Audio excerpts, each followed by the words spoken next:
Bonjour, avec l'aide de Dieu, nous allons étudier le 8e chapitre de Rambam dans les lois de Shabbat, Perek Shmini Aleph. Le Rambam va nous parler donc des lois depuis labourer jusqu'à pétrir, donc des travaux qui sont faits avec la graine jusqu'à qu'on arrive finalement à pouvoir le mettre dans le four pour faire cuire. HaChoresh Kolsheu, celui qui laboure, même un tout petit peu chayav, il est coupable. Le mot Kolsheu va revenir plusieurs fois dans ce chapitre. Kolsheu veut dire même une partie infime, même un tout petit peu, même une petite quantité. À chaque fois en fonction de son contexte, mais ça veut dire Kolsheu même, quelle que soit la quantité. Chayav, il est coupable. On le sait déjà, quand on est coupable, ça dépend s'il a fait exprès. S'il n'a pas fait exprès, on ne va pas traduire, donc à chaque fois le mot Chayav non plus. Hamenakesh, celui qui nettoie, qui creuse autour, autour de la racine de l'arbre, du tronc de l'arbre tout en bas, à côté des racines, pour aider que les choses vont bien pousser. Celui qui coupe des herbes, celui qui taille des branches, pour embellir le sol. Comme certains commentaires expliquent, il s'agit ici qu'il coupe les branches pour les mettre en bas de l'arbre, pour pas qu'il y ait d'autres herbes qui vont pousser à la place, juste à côté de l'arbre, et ça va déranger la croissance de l'arbre. Ça, c'est un dérivé de labourer, puisque l'idée de labourer, c'est de préparer le terrain pour que les choses vont bien pousser. Dès qu'il en fait même un kolsheu, chayav. De même, celui qui égalise la surface du champ, qui gonne chez Hishpilatel, par exemple, il a rabaissé un monticule, veri de dos, il a aplani, au miléagaï, ou bien qu'il y avait un endroit qui était creux, et qu'il a bouché ce creux, chayav mishum choresh, il est chayav pour l'interdiction, d'avoir transgressé l'interdiction de labourer. Veshiuro, sa quantité, c'est kol shehu. Vechen kolamash gumot, de même tout celui qui met au niveau gumot des creux, shiuro, kol shehu, sa quantité, c'est un kol shehu bête. Parlons de zriya, le deuxième travail interdit pendant Shabbat, donc de semer à zorea kol shehu, celui qui sème un kol shehu, chayav, il est chayav, azomer et ilan, celui qui taille les branches de l'arbre, qui est des shiyitzmar, son but de tailler ici, c'est pour que l'arbre va pousser encore mieux. Arezeme ein zorea. Donc ça fait partie du travail de Av Mlacha, donc du père du travail général qui s'appelle de zorea, de semer. Avalamashke tzmachim veilanot. Le Ram nous dit par contre en revanche, celui qui arrose des végétaux et des arbres pendant Shabbat, arezet tolad et zorea, ça c'est un dérivé de semer. Donc c'est pas un me'ein zorea qui ressemble à zorea, donc il y a un Av Mlacha qui est un travail en lui-même, et c'est toled de zorea, donc c'est un dérivé de zorea, de planter, de semer. Et donc, il est chayav, même si c'est un kol shehu. De même celui qui met à tremper des graines de blé ou d'orge, ou des choses semblables maïm dans de l'eau, comme ça ils vont germer. C'est un dérivé de semer, et il est chayav. Gimel, parlons de ksira, de moissonner.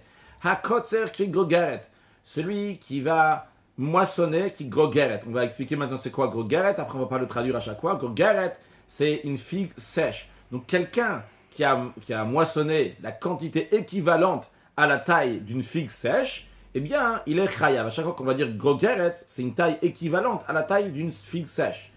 Donc il est chayav. Vetolesh, celui qui détache. Donc le tolesh, celui qui détache à la main. Toledet kotzeru, c'est un dérivé de moissonner. De même, tout celui qui enlève, pardon, pas de même, mais tout celui qui enlève quelque chose qui est dans l'endroit où il grandit, chayav mishum kotzer, il est chayav pour avoir transgressé le travail de kotzer, de moissonner. Les fichar, c'est la raison pour laquelle. Tzor, si j'ai une pierre, chez alubo asari, dans lequel il y a des herbes qui ont poussé sur la pierre, ou bien ukshut, un kuskut, c'est des branches, c'est pas des branches, c'est des sortes de fils comme ça qui viennent d'un arbre, comme ça, qui peuvent monter sur d'autres arbres, ou qui peuvent monter, donc qui s'accrochent sur plein de choses. Une sorte de fil comme ça. En l'occurrence, on dit ce kuskut, chez Al Basne, qui est monté sur un buisson. Ou bien, un troisième exemple, va Sarim chez Tsapro al Gavechavit, ou bien des herbes qui ont poussé sur une jarre, sur un tonneau, comme l'exemple qui est donné, par exemple, donc, sur la partie extérieure, sur la partie du tonneau, donc sur le rebord dans un endroit où c'est humide, et c'est donc normal là-bas, il y a des champignons qui ont poussé là-bas. Donc le point commun de ces trois choses-là, c'est l'endroit, c'est normal que ça pousse comme ça, que ce soit quand tu mets que ça peut être sur une pierre que ça va pousser, que ça soit le cuscus donc qui se met sur d'autres choses. Atolesh même, celui qui l'arrache. Donc que ça soit les herbes qui sont sur cette pierre, ou bien que ce soit le cuscus, ou bien que ce soit ces herbes qui sont sur le tonneau, ou bien comme on a dit le champignon qui est sur le tonneau. Atolesh même chayav, celui qui les arrache, il est chayav. Pourquoi? Chez Zéoum comme Guidoulo, parce que ça c'est tout à fait la nature de l'endroit où ces choses-là vont pousser. Par contre, avalatolesh me atitchenonakov, quelqu'un qui détache d'une jarre qui n'est pas trouée. Donc imaginons qu'il y a un pot de fleurs, mais qu'il n'y a pas de trou en dessous, de fleurs ou quoi que ce soit, mais il n'y a pas de trou en dessous, il peut avoir planté par exemple du blé dans le jarre, eh bien il est patour. Il est exempté. Pourquoi? Parce que ce n'est pas l'endroit normal où ces choses-là poussent. En général, on les plante dans un champ, donc c'est directement lié avec la terre, et non pas avec une jarre donc, qui sépare entre la terre et la jarre. Par contre, si j'ai une jarre dans laquelle il y a un petit trou en dessous, un trou de quelle quantité? Un shoresh, une petite racine peut passer, aruka arrête, elle est considérée comme la terre, comme si donc c'était planté par terre, celui qui arrache, celui qui détache de cette jarre, il est chayav, puisque c'est considéré comme si c'était sur la terre. Dalet, kol zera, toute plante chez tzirato metzamachatoto, que quand on va la couper, ça va la faire croître, megedalto, la faire grandir, qui gonas pasta, comme par exemple la luzerne, vesilka, les feuilles de betterave, hakotso bishgaga, celui qui le moissonne sans faire exprès, chayav shtechataot, il devra amener 2 sacrifices expiatoires, comme on le sait déjà que quand quelqu'un il a fait un des travaux interdits pendant Shabbat, par inadvertance, il doit amener un sacrifice expiatoire. S'il en a fait plusieurs, il doit ramener plusieurs sacrifices expiatoires. En l'occurrence ici, celui qui a coupé quelque chose, qu'en le coupant, cette chose-là va grandir encore plus vite, encore mieux, eh bien, il est coupable de 2 sacrifices expiatoires. Pourquoi?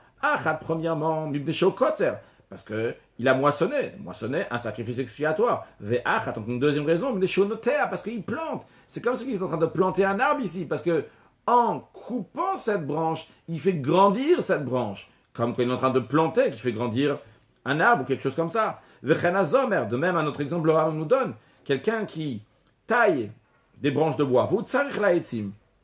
Et son but n'est pas seulement pour que l'arbre va mieux grandir, mais c'est aussi parce qu'il a besoin de ces branches qu'il est en train de couper. Eh bien, chayav mishum kotzer ou mishum notea. Il doit amener 2 sacrifices expiatoires s'il a fait ce travail-là sans faire exprès, et parce qu'il a moissonné, et parce qu'il a planté. Gavshushit shel afar, une motte de terre, chez Alouba Savim, dans lequel sont grandis des herbes. Il prend cette motte de terre et il la soulève de la terre. Il l'a mis sur des piquets. Donc en l'air, il a posé en l'air sur des piquets. Chayav mishum tolesh, il est chayav parce que l'interdiction de tolesh qu'il a détaché, il a pris avec ses mains et il l'a mis ailleurs. Donc il a détaché de l'endroit où ça poussait de la terre. Cette motte de terre était avec la terre. Maintenant, en sens inverse, si cette motte de terre était sur des piquets, il a pris, il a mis sur la terre. Chayav mishum zorea, il est chayav parce qu'il a semé. Des figues qui ont séché lorsqu'il est encore sur les branches. De même un arbre que ses fruits ont séché lorsqu'il est encore sur l'arbre. Celui qui va cueillir de ses feuilles, de ses fruits pendant Shabbat, il est chayav. Bien qu'en ce qui concerne l'impureté, dans les notions d'impureté et de pureté, un fruit donc, qui est détaché de l'arbre peut recevoir l'impureté. Et donc, en ce qui concerne ce fruit-là qui est déjà mûr et il est fini, juste il est resté sur l'arbre, eh bien, il est considéré comme un fruit qui est détaché et il reçoit l'impureté. Mais en ce qui concerne, il peut recevoir l'impureté s'il y a les critères qu'il faut. Mais en ce qui concerne la loi de Shabbat, si quelqu'un va cueillir, va moissonner, va prendre ce fruit-là qui est sur l'arbre, attaché à l'arbre pendant Shabbat, il est coupable vu que c'est une tolda, c'est un dérivé de kotzer. Hey, hatolesh alashin va, celui qui détache de la chicorée, donc des feuilles de chicorée, ve amezaret zradim, celui qui coupe, celui qui taille des branches, imla achila. Alors maintenant, ces choses-là, que ce soit donc les feuilles de chicorée ou que ce soit les branches, on peut faire plusieurs choses avec. C'est la raison pour laquelle qu'on nous dit, ici, en plus quand on dit des branches, on ne parle pas de juste n'importe quelle branche, on parle des branches ici, donc qui sont coupées donc, de la vigne. Que des fois, quand ils sont encore verts comme ça, on peut encore les manger aussi. Donc on va voir qu'on peut faire plusieurs choses avec. Et en fonction de l'intention de la personne, pourquoi il est en train de détacher, de cueillir ces feuilles, ces branches-là de l'arbre, en fonction de ça, il sera chayav. Alors, imlach, il a 3 options. Première option, s'il les a détachés pour les manger. Shiroki grogeret, dans ces cas-là, la quantité, c'est grogeret. On se rappelle, grogeret, c'est la quantité équivalente à la taille d'une figue sèche. Vim la beima, si c'est pour donner à manger un animal, shiur, la quantité, c'est kimlo pigdi, c'est de quoi remplir la bouche d'un chevreau. Vim la saka, si c'est pour se réchauffer, pour faire du feu, shiur que de la vache al beitza, la quantité, c'est de quoi faire cuire un œuf. Dans la suite, on va voir de quel œuf il s'agit, combien le faire cuire. Continuons.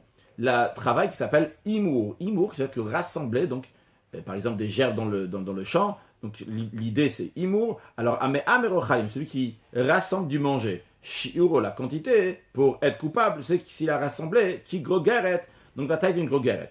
Vim imer libeima, s'il a rassemblé à manger pour un animal, eh bien, shiuro kimoplidi. La quantité, c'est de quoi qu'un chevreau va manger. C'est-à-dire que la première, au début du imour, amerochal, le Ram nous dit, donc il rassemble de manger pour l'être humain. Donc pour l'être humain, c'est un gros guéret. Si c'est pour un animal, c'est de quoi faire remplir la bouche d'un chevreau. Vim la saka. Si c'est pour faire du feu, shiur, que de la vache al la quantité, c'est de quoi faire cuire un œuf. Maintenant, cet œuf-là, c'est quel œuf? Le rabbin nous dit, à chaque fois que dans la halachot, on nous parle d'un œuf, de quel œuf on parle?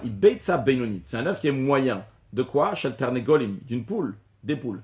Maintenant, chaque fois qu'on dit de quoi faire cuire un œuf, combien de l'œuf doit être cuit?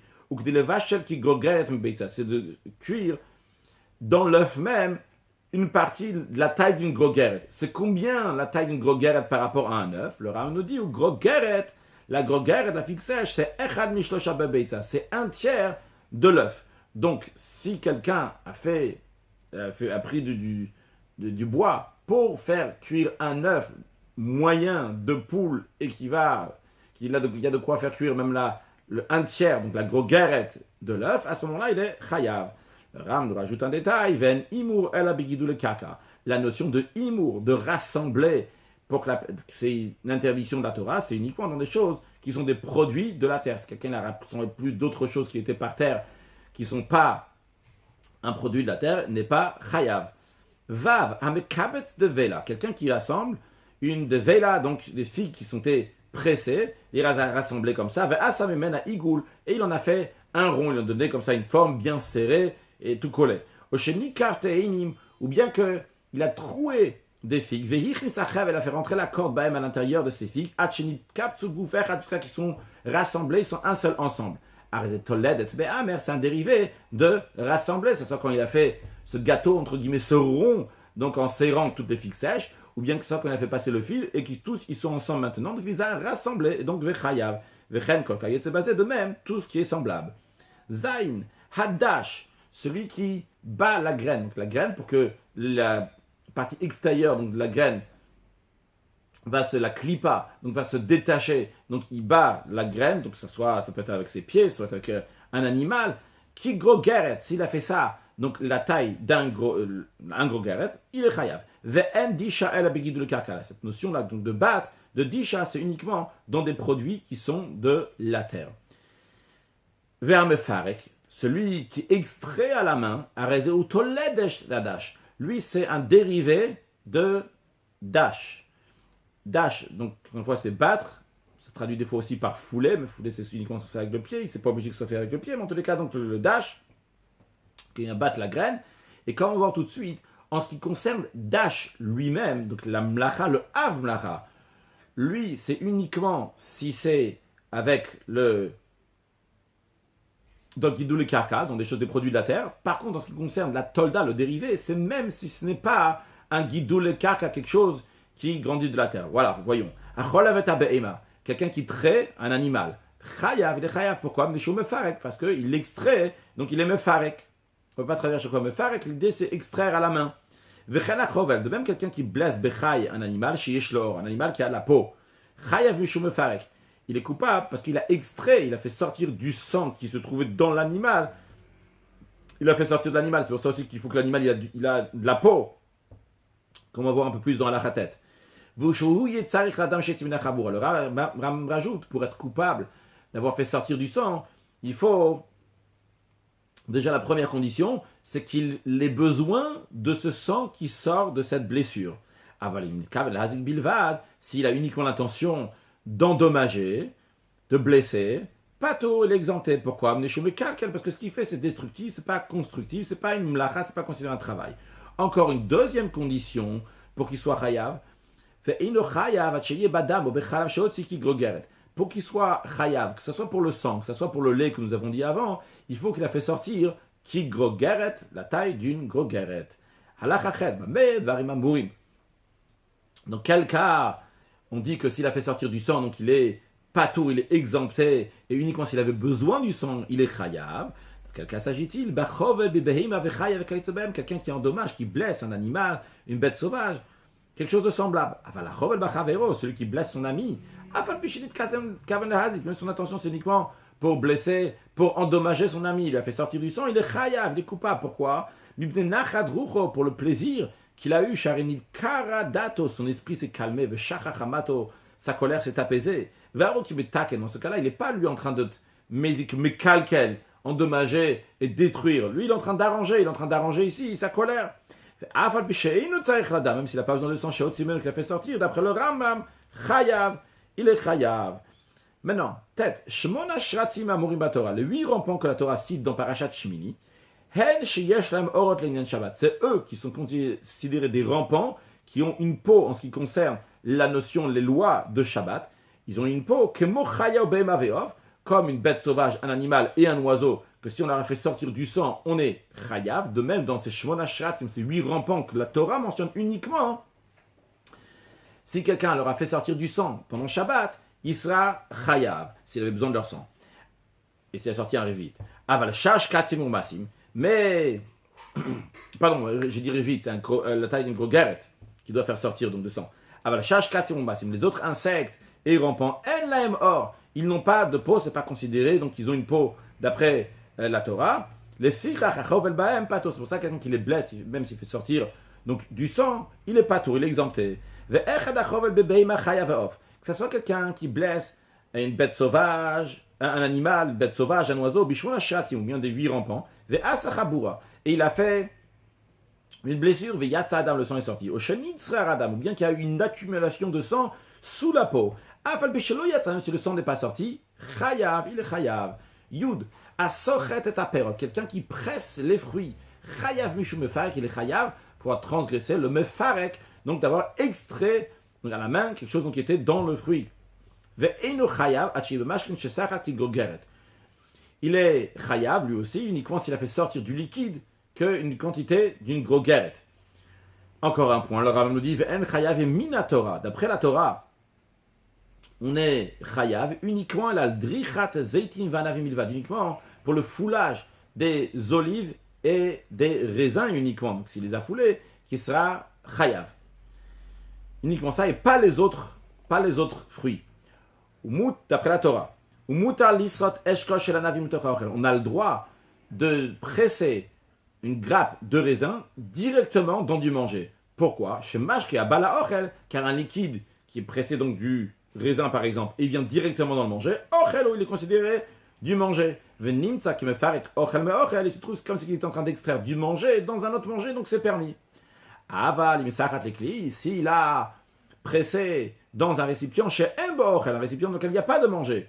Arezet dorer, donc il est considéré comme s'il avait foulé, écrasé, donc pressé ses olives ou ses raisins, vechayav, et donc il est chayav. Ve'acholev le tocha ochel. Quelqu'un qui il trait de la vache, par exemple de la vache, il trait directement dans du manger. Ou bien yonek befiv, ou bien quelqu'un qui tête avec sa bouche directement dans l'animal, il est patour, il est exempté. Pour être chayav, c'est uniquement s'il va traire dans un récipient. Yudalef, passons encore 3 travaux. Hazore, celui qui vanne. Oaborer, ou celui qui trie. Kagogeret, la quantité d'une grogeret, il est chayav. Vehamechabetz, celui donc qui mais il met de la présure dans du lait, de manière qu'il va séparer entre le lait et le petit lait. Arutoled et borer, c'est un dérivé de borer, de trier, parce que ce qu'il a fait, il a trié entre le lait et le petit lait. Vechen amembach et shmarim, de même celui qui sépare de la limitoch hamashkin, il y a un liquide, et lui, il sépare la lie qui est là-bas dans ce liquide. Arezetoled et borer, c'est le dérivé ou de trier, otoled et meraked, ou le dérivé de tamiser. Dans tous les cas, vechayav, il est chayav. Pourquoi? Shazore va borer va meraked. Le Ram nous dit que et celui qui vanne, et celui qui trie, et celui qui tamise, domiminyanem zelazé. Leurs sujets se ressemblent, c'est la même chose. Celui qui vanne ou qui lance en l'air de manière que la graine va retomber ici et ce qui est autour de la graine va se mettre sur le côté. Ou bien celui qui trie mais d'un côté et de l'autre. Ou celui qui tamise aussi mais d'un côté et de l'autre les choses. Donc c'est le même sujet. Dans ces cas-là se pose la question, pourquoi les sages ont considéré ça 3 travaux? Ça devrait être le même travaux comme on avait vu avant dans le chapitre précédent, ce qui concerne par exemple celui qui plante. Il peut y avoir plusieurs choses qui se ressemblent. Ils sont considérés le même Av Melacha, le même principe général. Alors pourquoi ici ce sont 3 principes généraux différents? Le Rambam répond, chaque travail qui existait dans le tabernacle lorsque les Juifs ont construit, on la compte ce travail-là en lui-même, même s'il ressemble à l'autre, vu son importance qui était dans le Mishkan, dans le tabernacle on travaille, eh bien c'est considéré un travail qui est interdit pendant Shabbat. Yudbet, aborer ochel mitopsolet. Celui qui trie du manger des déchets. Donc il y a des déchets, et lui il prend le manger, qui est avec sa main. On va voir comment il le fait, pardon. Bien qu'il avait 2 sortes de manger. Ou berer min mimin acher. Et il a trié une espèce de manger de l'autre espèce. Alors s'il a fait ça banaf avec un tami bigvar, avec un crible, c'est qu'il a des plus gros trous le crible, mais il est aussi fait pour tamiser. Chayav, il est chayav. Par contre s'il a fait ça bakanon avec un plat de service ou batamrouille bien avec une grande assiette, donc c'est pas fait pour tamiser, mais il y a de la place là-bas pour mettre de côté et de l'autre côté ce qu'on est intéressé. Patour, il est patour. La manière que c'est permise, c'est s'il a trié donc le manger, il a pris dans sa main et en plus c'est pour le manger tout de suite, moutar, c'est permis. C'est-à-dire il faut qu'il y ait ces 3 conditions là, qu'il le fasse avec sa main, qu'il prend le bon du mauvais. Et c'est pour manger, 3e condition, c'est pour manger tout de suite. Yud Gimel va borer psolet mitochachel. Par contre, il n'est pas en train de prendre le bon du mauvais. Il est en train de trier les déchets du manger. Afilu beyadav, même s'il a fait avec sa main, chayav, il est chayav. Va borer turmusim mitopsolet shalem. Celui qui trie des turmoussines, des lupins de leurs déchets, il est chayav. Pourquoi? Parce que les déchets, même bateket otam shalku ima, les adoucit lorsqu'ils vont cuire en même temps. C'est-à-dire, les lupins, pour qu'ils soient bons à manger, il faut les cuire plusieurs fois. Lorsqu'on est au début donc, des cuissons, il y a l'écorce extérieure, la clipa, leur psolète, leurs déchets, qui se détachent donc du lupin lui-même. Mais on garde quand même ces déchets, parce que ces déchets, c'est eux qui vont aider à radoucir le lupin. Donc avant que le lupin soit arrivé à son stage final, que le lupin soit bon et qu'on n'ait plus intéressé des déchets, pour l'instant, les déchets sont possibles, même encore mieux que les lupins. Les lupins sont encore très amers, tandis que ces déchets-là vont aider à enlever l'amertume des lupins. Donc, si la personne, il a enlevé là-bas les lupins sont considérés un déchet par rapport à leur psolète, à leur vrai déchet, donc ce qui entoure le lupin. Donc, il se trouve qu'en prenant les lupins, c'est comme s'il prenait des déchets du ochel, du manger, que les déchets, l'écorce extérieure, est considéré encore mieux que le lupin lui-même pour l'instant, tant qu'on n'a pas fini la cuisson. Et donc, vechayav, il est chayav. Quelqu'un qui trie du manger des déchets dans sa main, mais il n'y a pas la 3e condition. Pour l'instant, ça va ce qu'il a fait. Il a pris avec sa main. Il a pris le bon du mauvais, le manger, donc des déchets. Ça va, mais il n'a pas pris pour manger tout de suite. La 3e condition n'était pas là, c'était la hanicho, pour le laisser pour plus tard. Afilou le bobayom, même si c'est pour laisser plus tard aujourd'hui. Nase ke borer le otzar. Il est considéré, il devient comme quelqu'un qui est en train de trier pour entreposer, vechayav, et donc il est chayav. S'il avait devant lui 2 espèces de manger, donc ils sont mélangés, borer echad me'echad. Il choisit un manger donc qui veut de l'autre, ou maniach et le pose, l'echol miyad pour le manger tout de suite. Veim berer veiniach lachazman. Berer veiniach lachazman. S'il a trié donc à manger d'un autre manger, et il a mis de côté mais pour le manger plus tard, afilou le bobayom, encore une fois, même si c'est pour le jour même, par exemple, il a trié le matin pour manger l'après-midi, chayav. Yudalet, hameshamer yain o shamen omaim, celui qui filtre du vin, de l'huile ou de l'eau. Vechen sharamashkin, de même, d'autres liquides, ben mashmeret shelem, avec leur filtre qu'on utilise toujours pour le vin, pour l'huile ou pour l'eau, chayav et chayav. Vehu, si à condition chez shamer qui gogeret, pour être chayav, il faut qu'il a filtré la taille d'une gogeret. Aval, mais ça, le Rambam nous dit on a le droit de filtrer du vin dans lequel il n'y a pas de lit. Au maïm tslulin, ou bien de l'eau claire, besoudarim avec des linges, ou bikfifa mitz avec un panier égyptien, donc qui est fait à base de branches de palmier, qui est des sheitzal beyot pour qu'il soit encore plus clair. Encore une chose, le Rambam nous dit venotim maïm al gabe shmarim, on a le droit de mettre de l'eau sur de la lie. J'ai de la lie, je mets de l'eau dessus, ou pour qu'ils vont devenir clairs. C'est pour que la lie va devenir plus claire, parce que le vin donc va sortir de la lie. Encore une chose, le masnel shel chardal que on a le droit de mettre un œuf qui a été mélangé, on a le droit de le mettre dans un filtre de chardal, dans lequel il y a la moutarde, pour que l'œuf va avoir une plus belle clarté, va être plus clair, va être moins sale si c'est sali avant. Encore un point de la moutarde, donc qui a été, le grain de moutarde, donc déjà été pétri la veille de Shabbat. Le machar, le lendemain, donc ça arrive le jour de Shabbat. Mais macho, il a le droit donc de le mélanger avec de l'eau, ben bayad, ben bekli, que ça soit avec sa main ou que ça soit avec un ustensile. De même, le vin qui vient du pressoir. Kozman shutos, c'est qu'il est en train de fermenter.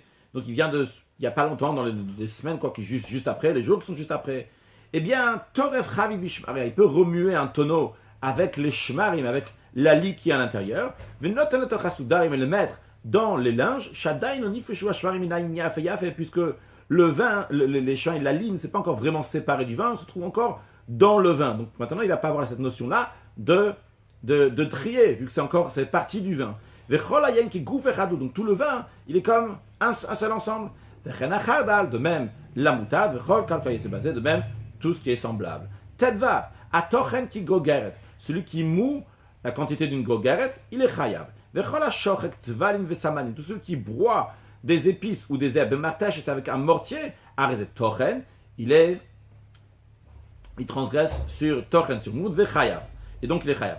Hamechatek ki araktalosh, quelqu'un qui prend un légume qui a été déraciné, je pense que c'est la traduction exacte, talosh, donc qui est parti donc de sa source, donc il est plus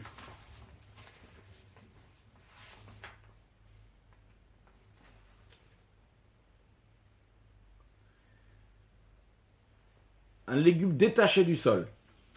Donc qui est talouche, qui est détaché du sol, c'est un dérivé de moudre. De même celui qui scie eitzim du bois, pour profiter de la sciure du bois, qu'il a limé un morceau en métal,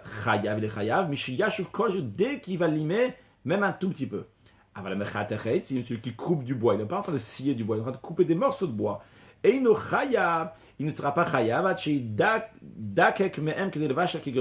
jusqu'à qu'il va couper des fins morceaux, qu'il y a de quoi, avec ces morceaux de bois-là qui coupent en quantité, la quantité qu'il a besoin de couper, c'est qu'il puisse cuire un œuf, la groguerette d'un œuf comme on a pris avant.